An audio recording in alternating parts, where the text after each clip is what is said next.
जय यीशु की। मैं हूं प्रियंका डामोर और आप देख रहे हैं रेडियो वेरितास एशिया की हिंदी सर्विस। कलीसियाई समाचार में आप सभी का स्वागत है। कलीसियाई समाचारों में प्रमुख हैं।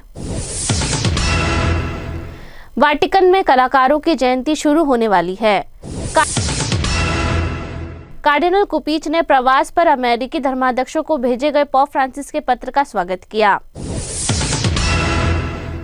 मणिपुर में भविष्य के बारे में हिंदुओं और आदिवासियों के बीच मतभेद। अंतरधार्मिक सम्मेलन में नफरत फैलाने वाले भाषण और अंतरधार्मिक सद्भाव पर चर्चा की गई। कोलकाता की संत मदर तेरेसा का पर्व रोमन कैलेंडर में 5 सितंबर को अंकित किया गया। ईटानगर कॉलेज ने ग्रामीण विकास पर राष्ट्रीय संगोष्ठी का आयोजन किया।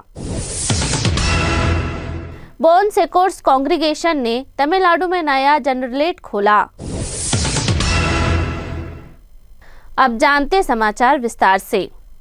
वाटिकन में कलाकारों की जयंती शुरू होने वाली है। कलाकारों की जयंती वाटिकन में होने वाली है और इसमें पोप फ्रांसिस की अध्यक्षता में एक विशेष जुबली मिसा की उम्मीद है। पोप रोम के प्रतिष्ठित मूवी स्टूडियो चिनेचिता का पहली बार दौरा करने वाले हैं। कलाकारों और संस्कृति जगत की जयंती 15 से 18 फरवरी तक वाटिकन में आयोजित की जाएगी। बुधवार सुबह को वाटिकन प्रेस कार्यालय में इस कार्यक्रम को प्रस्तुत करने के लिए एक प्रेस कॉन्फ्रेंस हुई। कार्डिनल कुपीच ने प्रवास पर अमेरिकी धर्माध्यक्षों को भेजे गए पोप फ्रांसिस के पत्र का स्वागत किया। कार्डिनल ब्लेस कुपीच ने संयुक्त राज्य अमेरिका के धर्माध्यक्षों को भेजे गए पोप फ्रांसिस के पत्र पर प्रतिक्रिया व्यक्त की, जिसमें उन्होंने प्रवासियों के अधिकारों की रक्षा में उनकी प्रेरिताई के लिए समर्थन व्यक्त किया है। कार्डिनल बताते हैं कि प्रवासियों की गरिमा के लिए सुरक्षा और वकालत अमेरिकी इतिहास में इस समय सबसे महत्वपूर्ण आवश्यकता है। शिकागो के कार्डिनल ब्लेस कुपीच ने पोप फ्रांसिस के संदेश का स्वागत किया है। कैथलिक सही ढंग से विवेक विकसित करने के पोप के आह्वान को गंभीरता से ले रहे हैं। वाटिकन मीडिया के साथ एक साक्षात्कार में कार्डिनल ने संयुक्त राज्य अमेरिका के धर्माध्यक्षों को लिखे पत्र में पोप द्वारा व्यक्त किए गए प्रोत्साहन के लिए आभार व्यक्त किया, जिसमें उन्होंने प्रवासियों के अधिकारों और सम्मान की रक्षा के लिए उनके प्रयासों के लिए अपना समर्थन व्यक्त किया। मणिपुर में भविष्य के बारे में हिंदुओं और आदिवासियों के बीच मतभेद। मणिपुर राज्य में हिंदू बहुसंख्यक मैतेई समुदाय की उम्मीद है कि इस अशांत मणिपुर में नेतृत्व परिवर्तन के बाद शांति बहाल होगी, जबकि उनके प्रतिद्वंदी कुकी जो आदिवासी समूह द्वारा अलग प्रशासन की मांग दोहराई जा रही है।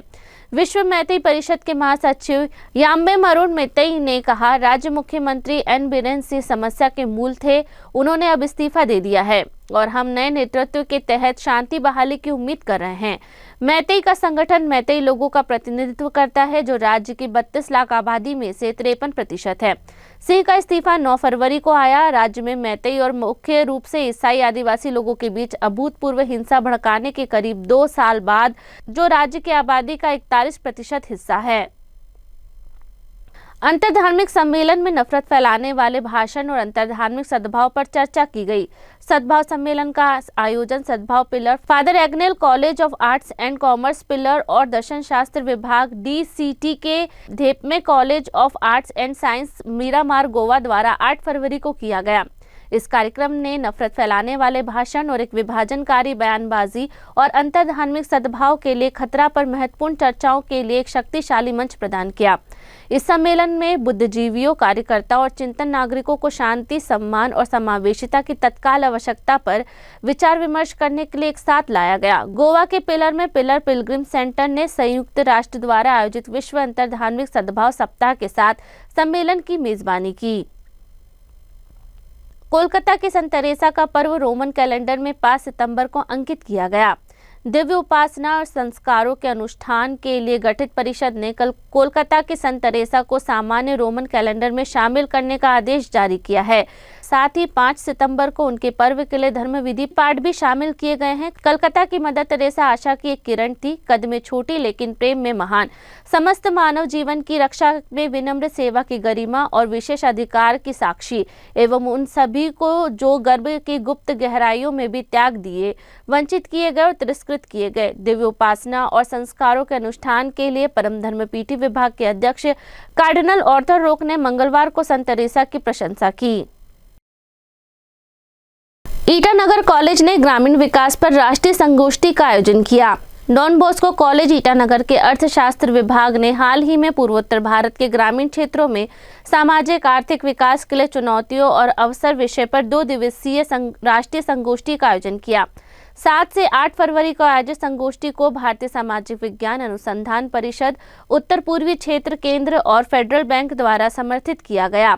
संगोष्ठी का उद्देश्य पूर्वोत्तर भारत में ग्रामीण विकास के लिए चुनौतियों और अवसरों पर चर्चा करना था। इसमें विशेषज्ञ, शोधकर्ता और नीति निर्माता अपनी अंतर्दृष्टि और अनुभव साझा करने के लिए एक साथ आए। डॉन बॉस्को कॉलेज के प्रिंसिपल सलेशन फादर जॉर्ज ने अपने स्वागत भाषण में गणमान्य व्यक्तियों को उनकी उपस्थिति के लिए धन्यवाद दिया। उन्होंने संगोष्ठी के महत्व पर प्रकाश डालते हुए कहा कि यह पूर्वोत्तर भारत में ग्रामीण विकास के लिए चुनौतियों और अवसरों पर चर्चा करने के लिए मंच प्रदान करेगी। बॉन सेकोर्स कांग्रीगेशन में तमिलनाडु में नया जनरलेट खोला। भारत में बॉन सेकोर्स कांग्रीगेशन की फ्रांसिकन सिस्टर ने 6 फरवरी को बॉन सेकोर्स convent, Madha church road, Mylapore, Tamil Nadu, Bharat में अपने नए जनरलेट भवन के उद्घाटन के साथ एक ऐतिहासिक मील का पत्थर चिन्हित किया। उद्घाटन समारोह की अध्यक्षता मद्रास मैलापुर के आर्चबिशप जॉन एंटोनी स्वामी ने की। कार्यक्रम की शुरुआत नए भवन के पवित्र आशीर्वाद और उद्घाटन के साथ हुई, जिसके बाद पवित्र मिस्सा हुई।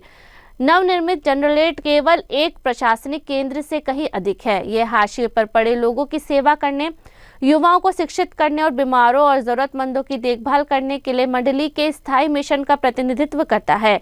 मैलापुर एक ऐतिहासिक और आध्यात्मिक केंद्र है जिसका गहरा महत्व है। यहीं पर बॉन सेकोर्स कांग्रीगेशन ने मद्रास मैलापुर के आर्चडायसिस में पहली बार जड़ें जमाई। दिन के कार्यक्रम में सचिवालय, सह निवास और चैपल अभिषेक का आशीर्वाद शामिल था। बॉन सेकोर्स की सुपीरियर जनरल सिस्टर मरिया फिलोमी FBS ने जनरलेट और कार्यालय निवास का उद्घाटन किया। इसी के साथ कलीसिया समाचार समाप्त हुए। अगली बार फिर मुलाकात होगी नई खबरों के साथ। नमस्कार। रेडियो वेरितास एशिया आपके लिए लेकर आए हैं RVA mobile app. RVA mobile app पर हमारे विभिन्न प्रकार के कार्यक्रमों का लाभ लें, हमसे जुड़े और एशियाई ईसाईयत की आवाज का हिस्सा बने। आज ही ऐप स्टोर एवं प्ले स्टोर से RVA मोबाइल ऐप डाउनलोड करें।